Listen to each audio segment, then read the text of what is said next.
में मतलब एक चीज तो तय होगी, ये तो हमें पता है कि देश में सरकार संविधान से नहीं चल रही। हरियाणा में सरकार संविधान से नहीं चल रही, आरएसएस की किताब से सरकारें चल रही हैं। अधिकारियों को बाहर आने दिया जाएगा या फिर नहीं आने दिया जाएगा?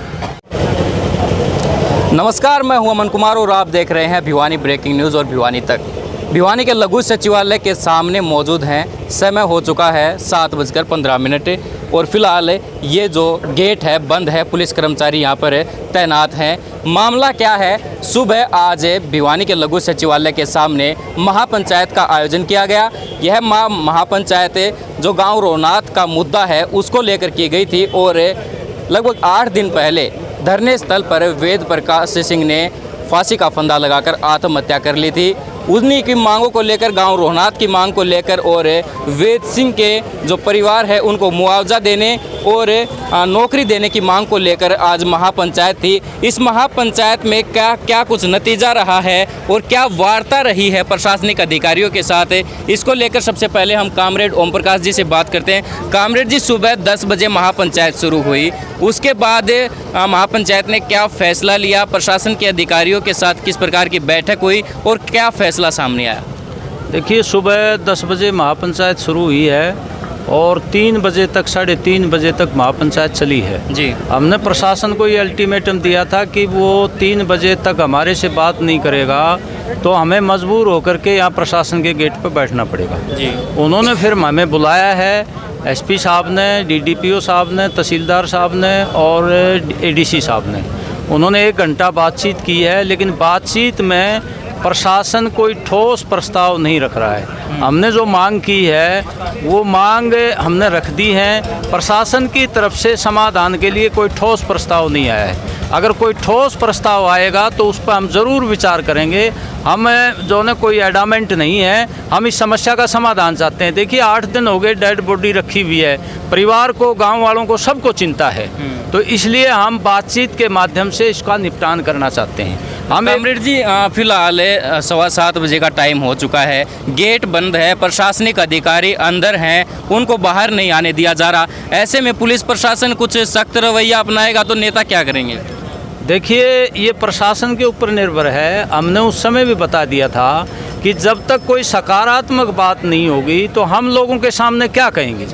हम यहाँ बिठा के गए थे लोगों को, और कोई सकारात्मक बात आए, कुछ ठोस बात आए, कुछ पॉइंट मानने जाएं तभी तो कहेंगे भाई चलो प्रशासन इतना आगे पहुंच गया, हमें भी थोड़ा आगे पहुंचना चाहिए। जब कोई सकारात्मक बात नहीं है तो ये हमारी मजबूरी है। प्रशासन को अगर कोऑपरेट करना है तो वो बातचीत करे और इसको सकारात्मक बनाए, तो हम भी फिर सोचने को मजबूर होंगे जी। कुछ और नेता हैं, उनसे जान लेते हैं। आप प्रधान जी क्या कहेंगे? लगातार इस गेट के आगे 4 घंटे हो चुके हैं बैठे हुए, प्रशासन के अधिकारियों के द्वारा क्या बातें मानी गई थी? क्या आपने प्रशासन के सामने बातें रखी थी? कुछ एग्री हुई प्रशासन इस बात को लेकर, या फिर जो सभी मांगे थी, जो बातें थी, वो सारी नकारात्मक ही रही? सभी बातें नकारात्मक रही। प्रशासन ने हमारी कोई बात नहीं मानी। अगर कुछ भी 5%, 10%, 20% बात हमारी मानते तो हम कुछ नरम पड़ते, लेकिन प्रशासन बिल्कुल कोई कार्रवाई पे ध्यान नहीं कर रहा। 8 दिन हो गए, एक दिन मुर्दा घर नहीं रखा जाता। 8 दिन हो गए। उन घर वालों से पूछ के देखो, इनके परिवार पे ऐसी बात हो जाती है, इनसे पूछ के देखो, तो बिल्कुल कोई ध्यान नहीं है। प्रशासन का बहुत गलत रवैया है। 8 दिन हो चुके हैं, शव भिवानी के नागरिक अस्पताल में रखा हुआ है और क्या हालत होगी शव की वो अंदाज़ा लगाया जा सकता है। फिलहाल गांव के लोग और महिलाएं भी यहां पर मौजूद हैं। यहां पर जो गद्दे हैं वो लगा दिए गए हैं। एक महिला भी है, उनसे भी बातचीत कर लेते हैं। यहां पर बैठे हुए, रात का समय है, घर जाने की जल्दी भी रहती है महिलाओं को, लेकिन जो आज की महापंचायत के बाद रात भर यहाँ काटना कैसे संभव हो पाएगा? सर, वेद प्रकाश जी की शहादत के लिए और गांव रोहनाथ को न्याय दिलाने की, शहीदी का दर्जा दिलाने के लिए यदि हमें यहाँ पर भी सोना पड़े तो हम सोने के लिए तैयार हैं, क्योंकि हम आंदोलनकारी हैं। हमारे खून में ही देशभक्ति है और हम लोग अपना बलिदान देने से पीछे नहीं हटते। मैं भी कमेटी की मेंबर हूँ। यदि प्रशासन कोई कार्रवाई नहीं करता है, यदि लाठीचार्ज वगैरह, तो हम सब लोग, कमेटी के सभी लोग आगे खड़े हैं। इनसे पहले। जी जी, जिस प्रकार से आप देख रहे हैं मास्टर सतबीर रतेरा जी क्या कुछ मांगे रही थी और क्या लगता है समाधान हो पाएगा आज रात तक यहाँ टिके रहे तो? मांग के दोषी अधिकारियों के खिलाफ मुकदमा दर्ज हो या सुने कौन रहा प्रशासन ना। कोई पिछली बार संतलाल जी की बात जो मांग मानी थी कोई प्रशासन कार्रवाई, कोई प्रशासन का तो ये कहना है भाई ले जाओ जल्दी दाह संस्कार कर दियो तो हम चले जाओ। तो हम यहाँ बैठे हैं और प्रशासन को भी शायद पता है ना है, ये आंदोलन बहुत बड़ा बनने जा रहा है। तमाम देश के संगठन, चाहे किसान संगठन हो, चाहे मजदूर संगठन हो, चाहे दलित समाज के संगठन हो, सभी लोग संगठनों के आह्वान हो गया है। वो यहाँ बहुत बड़ा आंदोलन होने वाला है। यदि प्रशासन ने नहीं सुनी तो इतना बड़ा आंदोलन होगा कि इन लोगों की समझ में नहीं आएगी। 8 दिन से धरने पर बैठे रहना और उसके बावजूद जो शव है वो ना लेना और आज महापंचायत का आयोजन करना और उसके बाद रात तक यहाँ बैठना। एडवोकेट कलसन जी हमारे साथ हैं। क्या लगता है प्रशासनिक अधिकारी के खिलाफ मुकदमा दर्ज करवा पाएंगे? आप भी एक अधिवक्ता हैं, तो क्या लगता है जो प्रशासन जो रवैया अपना रहा है वो कितना ठीक है? आप कमेटी में गए थे, बैठक में गए थे, तो उसमें क्या फैसला हुआ? अधिकारियों ने क्या कुछ कहा? देखिए, प्रशासनिक अधिकारी डिप्टी कमिश्नर DRO और एक कानूनगो, इनके खिलाफ संगीन आरोप है। इनका नाम सुसाइड नोट में है। शहीद वेद कटारिया इनको अपनी मौत का जिम्मेदार बताकर सुसाइड नोट लिख कर गए हैं, जो मुकदमा दर्ज होने के लिए पर्याप्त आधार है, पर्याप्त एविडेंस भी है। और आम तौर पे कोई व्यक्ति सुसाइड करता है, सुसाइड नोट छोड़ता है, तो 100 में से 110% उसमें मुकदमा ज़रूर दर्ज होता है। अब यहाँ पर मुकदमा केवल इसीलिए दर्ज नहीं हो पा रहा है कि जिसके खिलाफ मुकदमा दर्ज किया जाना है, जिसका नाम सुसाइड नोट में है, वो एक उच्च अधिकारी है जिला प्रशासन का, या ये कह सकते हैं कि वो जिला प्रशासन का एक एग्जीक्यूटिव हेड है, डिप्टी कमिश्नर। और यहाँ के जो SSP हैं, यहाँ का जो थाना इंचार्ज है, यहाँ की जो पुलिस है, वो इतना साहस नहीं कर पा रही है कि अपने उच्च अधिकारी के खिलाफ मुकदमा दर्ज करें। अदरवाइज़ और कोई व्यक्ति उसकी जगह होता तो अभी तक मुकदमा भी दर्ज हो जाता और उसकी अरेस्ट भी हो जाती। और जो बहाना पुलिस प्रशासन ले रहा है कि हमने सुसाइड नोट को हैंड राइटिंग मैचिंग के लिए भेजा हुआ है, ये इन्वेस्टिगेशन की बाद की बातें होती हैं। जब ट्रायल चलता रहता है, गिरफ्तारियां हो जाती हैं, वो रिपोर्ट तो 6, 7, 8 महीने, 1 साल बाद अदालत में आती है सीधा। तो सीधा स्पष्ट है कि हरियाणा सरकार, जिला प्रशासन भिवानी, इनके लिए, आम आदमियों के लिए इनके पास अलग कानून है और विशेष लोगों के लिए इनके पास अलग कानून है। और पुलिस प्रशासन की ये जो कार्रवाई है, इन अधिकारियों के खिलाफ मुकदमा दर्ज नहीं किया है, ये टोटल आउट ऑफ वे जाकर अधिकारी को बचाने का प्रयास कर रहे हैं।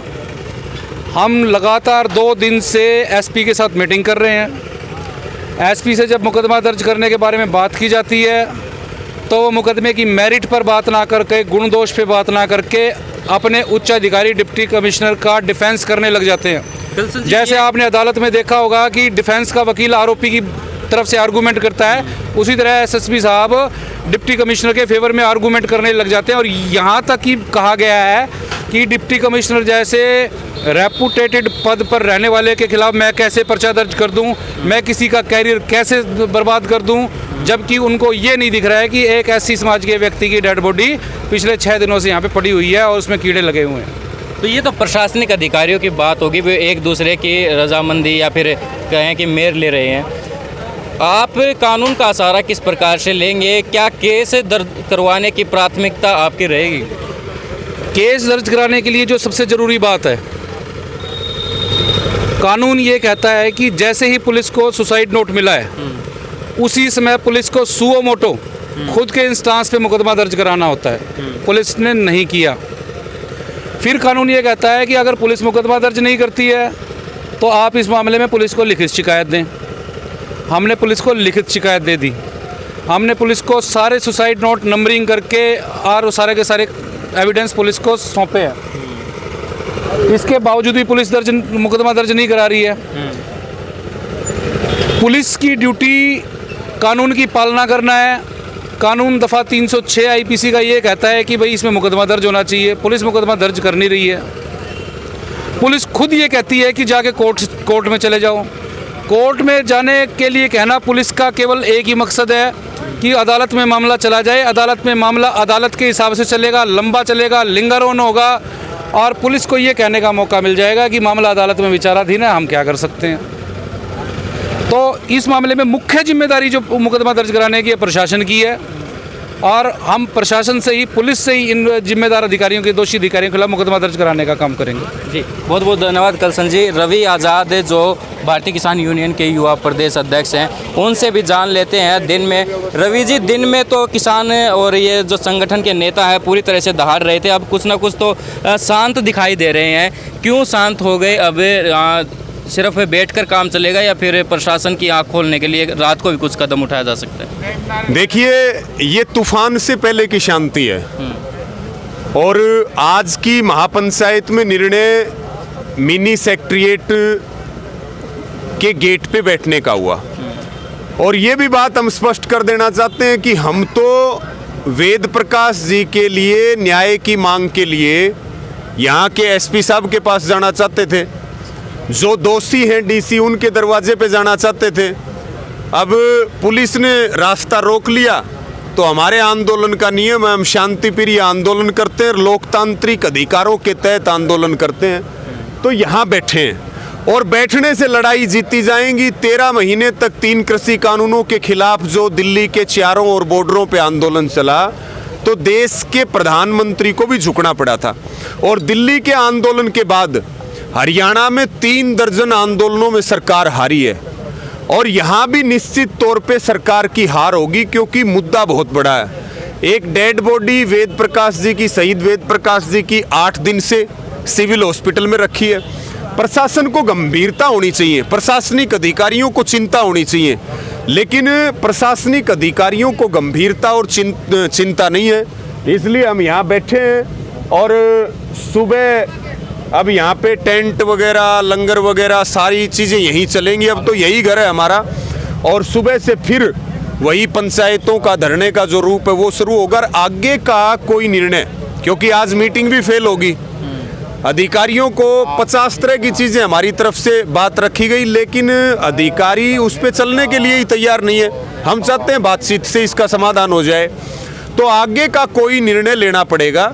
तो यहाँ एक सक्षम कमेटी 18 लोगों की बनी हुई है, वो सर्वसम्मति से अपने फैसले लेगी। और निश्चित तौर पे ये बात हम ज़रूर कह दें कि ये हमारा आंदोलन का पहला कदम है, आखिरी कदम नहीं है। अगर और भी कड़े निर्णय लेने पड़ेंगे तो कमेटी निर्णय लेने में सक्षम है और कमेटी के साथ पूरे हरियाणा की जो किसान यूनियनें हैं, किसान संगठन है, संयुक्त किसान मोर्चा है, तमाम दलित और सामाजिक संगठन हैं और सारी हमारी सम्मानित खापें, पूरे हरियाणा की नज़र इस आंदोलन के ऊपर है। और कल से एक बड़ी ताकत इस आंदोलन की यहाँ दिखेगी। जो रोहनात गांव का जो हक है और शहीद वेद प्रकाश जी की जो न्याय की मांग है, वो निश्चित तौर पे इनको पूरा करनी पड़ेगी। तो फिलहाल अधिकारी अंदर हैं, तो क्या इस गेट से अधिकारियों को बाहर आने दिया जाएगा या फिर नहीं आने दिया जाएगा? देखिए, हम 8 दिन से डेड बॉडी रखी है, परिवार के लोग, गांव के लोग यहाँ धरने पर बैठे हैं। लेकिन वो बात अगर सुनते तो आज हमें यहाँ बैठने की ज़रूरत नहीं पड़ती। हम एक बात कह रहे हैं, जब सरकार हमारी बात नहीं सुनेगी तो हम सरकार की बात क्यों सुने, और जब अधिकारी हमारी बात नहीं सुनेंगे तो हम अधिकारियों की बात क्यों सुने। अगर सरकार और प्रशासन हमें तंग करेगा तो ये संविधान में हमें अधिकार दे रखा है आंदोलन करने का, हम आंदोलन करेंगे। हमारी चिंता उनकी चिंता है, वो हमारी बात को समझ नहीं रहे हैं, तो फिर उनकी बात को कौन समझेगा। कोई आज मीटिंग हुई, 2-2.5 घंटे तक मीटिंग चली, बीच में एडीसी और एसपी ने आधे घंटे का टाइम भी लिया। 5वीं मीटिंग थी, पहले 4 मीटिंगों में कुछ बातें जो उनकी तरफ से आई थी, अधिकारियों की तरफ से, आज तो वो भी नहीं रही उसके। और हमने बिल्कुल स्पष्ट ये किया कि जो गांव को शहीद का दर्जा देने का मुद्दा है और एक जो है 57 प्लाटों का कब्जा, वो मुख्यमंत्री लेवल की मांग है तो आप हमारी सीएम से कमेटी की मीटिंग फिक्स करवा दो और जल्दी से जल्दी करवा दो, उसके ऊपर भी 0/0। दूसरा, हमने कहा भाई गांव का रिकॉर्ड के लिए आप किसी एसडीएम की अध्यक्षता में एक कमेटी बना दो और तय टाइम उसका रखो, उसमें वो सारा रिकॉर्ड दे दे गाँव की कमेटी को। और कंपनसेशन और नौकरी, संतलाल जी वाली भी जो 6 लाख रुपए नौकरी बच रही और वेद प्रकाश जी वाला भी। अब कंपनसेशन की जो राशि बता रहे हैं वो मतलब हमारे लिए सुनना ही अपमान है। जब इतनी सारी बातें हमने कही फिर भी उधर से कोई रिजल्ट नहीं निकल रहा है तो आप ये समझ सकते हो कि सरकार कितनी गंभीर है। हमने फिर ये भी कहा चलो आप सारी बात छोड़ो, आप एफआईआर दर्ज कर दो, कानून ये कहता है कि एफआईआर दर्ज होनी चाहिए, आप हमें एफआईआर की कॉपी दे दो, आगे की लड़ाई हम अपने आप लड़ लेंगे। वो भी देने के लिए, यानी कि भिवानी में मतलब एक चीज तो तय होगी, ये तो हमें पता है कि देश में सरकार संविधान से नहीं चल रही, हरियाणा में सरकार संविधान से नहीं चल रही, आरएसएस की किताब से सरकारें चल रही हैं और उसी के खिलाफ हमारी लड़ाई है। कानून ये कहता है कि एफआईआर दर्ज हो, इसलिए दर्ज नहीं हो रही एफआईआर कि ये डीसी है जिले का, ये आईएएस है। और अगर रवि आजाद के खिलाफ कोई बयान भी दे देगा 306 के तो तुरंत पर्चा दर्ज कर देंगे। 2017 में इसी जिला पुलिस ने हमारे ऊपर पर्चा किया, 1.5 साल तक प्रताड़ित करते रहे, जबकि हम जानते नहीं थे, पिछाड़ते नहीं, कोई सुसाइड नोट नहीं, बयान पे मुकदमा दर्ज कर देते हैं। ये तो यहाँ तो कागज चिल्ला चिल्ला के ये कह रहे हैं, खून से लिख रखी है एक एक बात वेद प्रकाश जी ने। उसके बाद एक देश में 2 कानून चलाने की बात चल रही है कि डीसी के लिए अलग कानून है और अमन के लिए अलग कानून है, मेरे लिए अलग कानून है। और हम कह रहे हैं कि भाई संविधान के अनुसार चलो, आप जो है लोकतंत्र के अनुसार चलो। जी रवि जी, एक बार हम आपसे कहेंगे साइड पे जाओ। भूप जी हमारे साथ हैं। भूप जी यहाँ धरने पर बैठे हुए थे और धरने पर ही वेद प्रकाश बैठे हुए थे। भूप जी, साथी भी चला गया, अब न्याय की मांग को लेकर आप भी यहाँ धरने पर बैठे हुए हैं। महापंचायत भी हुई, सामाजिक संस्थाओं का समर्थन भी मिला। क्या लगता है आपकी जो मेहनत है, आपका जो परिश्रम है, जो आप लगातार गांव रोहनाथ के लिए करते आ रहे हैं, आप अपने 2 साथी भी खो चुके हैं, आपका क्या मन करता है ऐसे हालात देखकर? हालात तो प्रशासन की तरफ से तो गंभीर बन रहे हैं सर जी। ये हालात प्रशासन ने किए हुए हैं। 4-5 दौर की बातें चल रही थी हमारी, आज तो बिल्कुल नेगेटिव पॉइंट में बात चली है। बिल्कुल पिछले दौर में कुछ ठीक थी, आज तो बिल्कुल नेगेटिव थी। अगर प्रशासन ऐसे ही चलता रहा तो इसके उस उपरांत में हमने यहाँ धरना लगाना पड़ा। मैं साथी के साथ में था, ऑफिसों में जाते थे, चक्कर 10 बजे आना, 11 बजे आना, 3 बजे आना। अरे हमारी चप्पल घिस गई, फिर भी कोई एक रिपोर्ट की फोटोकॉपी भी नहीं देते थे हमें। बोला क्या करोगे, वकील को बुला कर, अरे हमें नकल पर साइन तो हमारे हो रहे, वकील को बुलाना, हम खुद वकील हैं भाई। जब मैं साइन कर रहा हूँ नकल लेने के लिए तो हमारे को मिलनी चाहिए ना। ऐसे ऐसे पॉइंट एडीए के पास चली गई वो कॉपी, हमें सलाह मिलानी पड़ेगी, ये करना पड़ेगा, यानी हमें हरासमेंट किया गया प्रशासन द्वारा। अब तो डीसी साहब से मिले थे एक बार, हमें हमारा 5 आदमी डेलीगेशन, 3 आदमी 2 लेडीज़ थी। वेद प्रकाश जी ने कहा डीसी साहब से, सर जी गाँव रोहनाथ किया, मैं लगभग 4 महीने से यहाँ धरनारत हैं, हमारी अब बात सुनिए।